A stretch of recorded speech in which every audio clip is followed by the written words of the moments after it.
Talk about long-term storage. Now, long-term storage, we've got two different types of long-term storage, and either one can be considered portable. The only thing that distinguishes something as being portable or not portable is whether it's affixed to a case that is, and I should say in a manner that makes it difficult to detach and move. So a hard drive or a hard disk that's mounted inside a system, it wouldn't be considered portable, but I could have that same device connected with the appropriate cable externally, and that could be considered a portable device. We also have the ability to store data on optical drives, which would be a compact disc ROM or CD-ROM, or a DVD, digital versatile disc.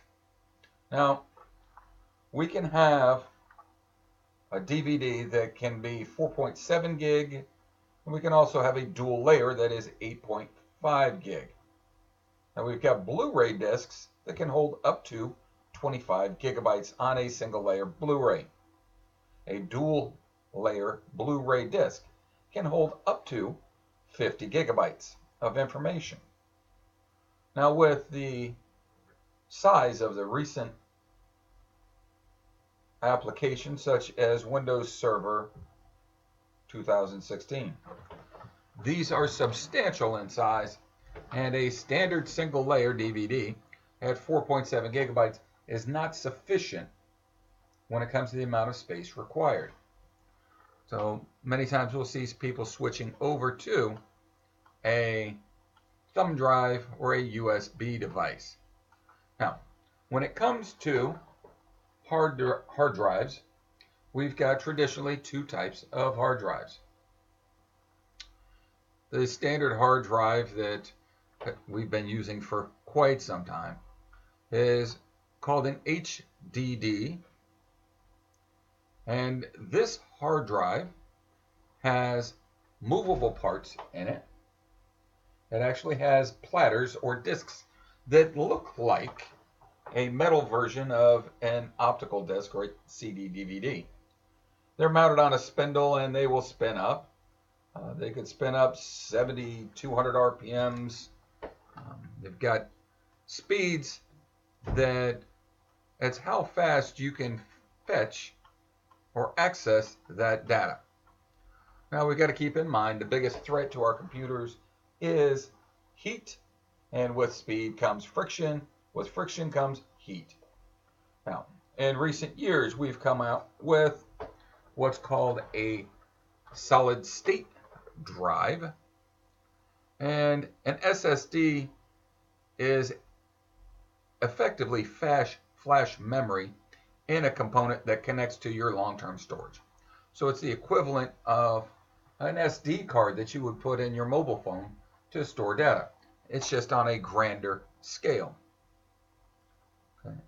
We also have combination of the old school HDD and the new school SSD, which is a solid state hybrid drive that has both a spinning drive inside of it and a traditional, or I should say the traditional hard drive, as well as some SSD flash memory inside.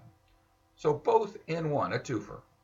Now, the SSD on a hybrid drive is not necessarily there to store information over a long period of time. Instead, it's like having a large bank of cash. And I don't mean CASH, it's CACHE, cash. Okay. SSDs are currently much more expensive than the HDD spinning hard drives, and we get so much more performance out of SSDs that they found that if we can enhance an HDD with just a little bit of SSD technology, we can get huge performance improvements from this hybrid drive. Okay. Now, we've got what we call swappable drives And a swappable drive will utilize, most times, a USB connection.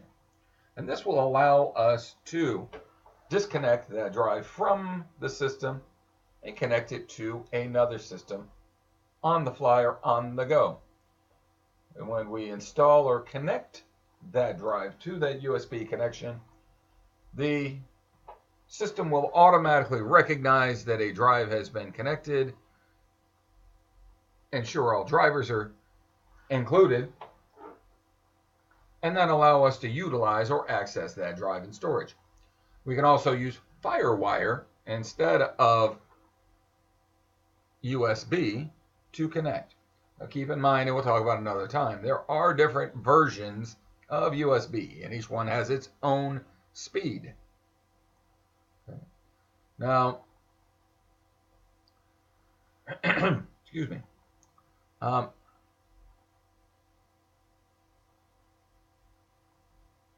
If we're connecting a drive, we have to think about speed, and it's both speed of the drive and speed of the connection to the drive. So depending on the type of USB, whether it's a PATA drive, a SATA drive, eSATA, whatever it may be, you have to become familiar with all the speeds associated with the technology we're using, so that when you have to compare one to the other and say which one's best, why would I choose one over the other? Is it a cost issue? Is it an efficiency issue? These things over time you'll have to get used to, and it's like everything else that we've been dealing with. It's a high volume of material. You'll have to keep absorbing it, and the more you use it, the more you practice it, the more it'll stick and you get familiar with it. So I'll see you in the next lesson, and on to chapter